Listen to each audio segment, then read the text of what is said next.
তো হে hello guys, চলে এসেছি আর খেলার খবর চ্যানেলে বিগ আপডেট নিয়ে। তো চলো বন্ধুরা, খুব গুরুত্বপূর্ণ আপডেট নিয়ে চলে এসেছি। ফুল ভিডিওটা দেখতে থাকো, স্কিপ করবে না।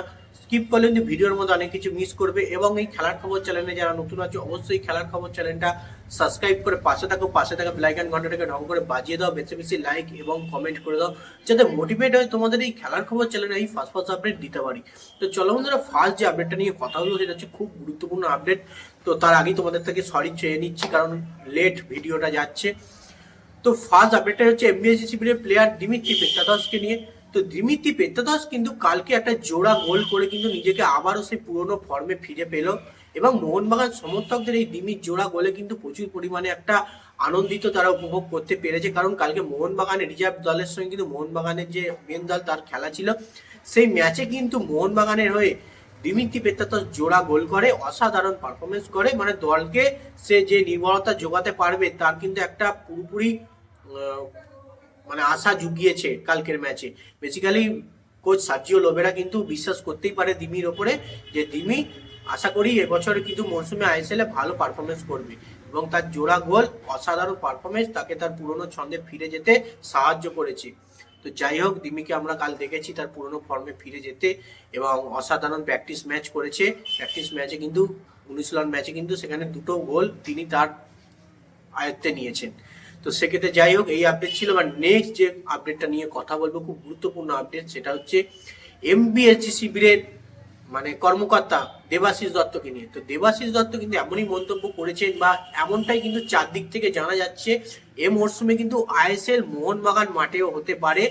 এবং তিনি বলেছেন যে মোহনবাগান মাঠেই আইএসএল খেলবে, এবং মোহনবাগান মাঠ সব দিক থেকে ধারে ভারে তৈরি আছে।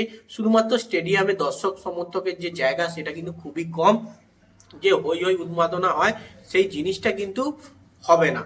তো সেক্ষেত্রে যাই হোক, দেখা যাক, যদি আইএসএলটা যুব ভারতী ক্রীড়াঙ্গনে যদি না অনুষ্ঠিত করতে না পারে, প্রায় 10,000-এর মতো সিট কিন্তু ভাঙচুর করা হয়েছে।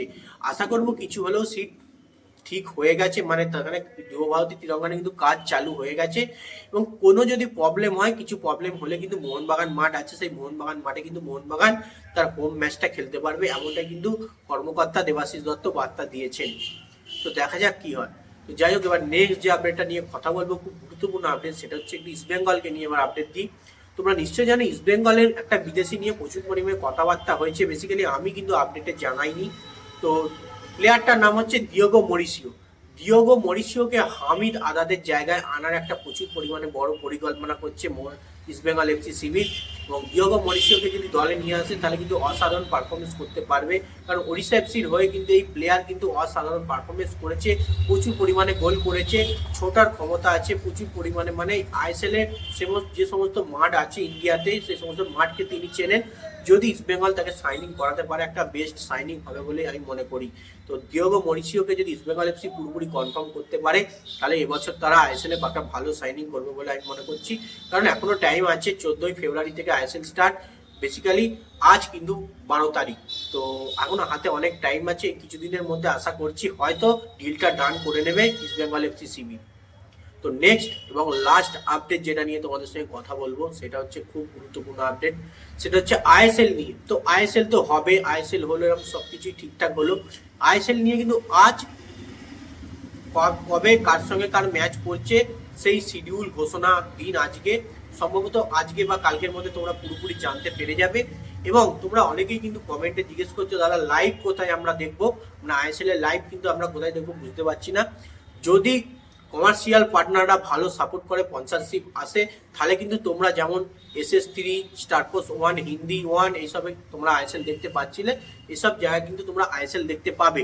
এবং যদি না কোনো রকমই মানে কেউ পাশে এসে দাঁড়ায় লাইভ সেকশন দেখানোর জন্য, তাহলে কিন্তু তোমরা দূরদর্শনের মাধ্যমে অবশ্যই দেখতে পাবে যে কোনো একটা চ্যানেলে, কারণ আইএসএল পুরোপুরি বন্ধ হবে না। তো আমি আশা করছি স্টারপোর্টস হিন্দি 1 বা 2 এ যে কোনো একটাতে আইএসএল কিন্তু দেখানো হবে। আইএসএল এর মতো টুর্নামেন্ট তোমরা দেখতে পাবে না এমনটা কিন্তু নয়, এবং ফোনেতে অবশ্যই জিও হটস্টারের মাধ্যমে তোমরা দেখতে পাবে। তো যাই হোক বন্ধুরা, এই আপডেট ছিল। ভিডিওটা যদি ভালো লেগে থাকে লাইক কমেন্ট শেয়ার সাবস্ক্রাইব করে পাশে থাকুন। চলো বন্ধুরা, বাই, আমার নেক্সট ভিডিও দেখাচ্ছে।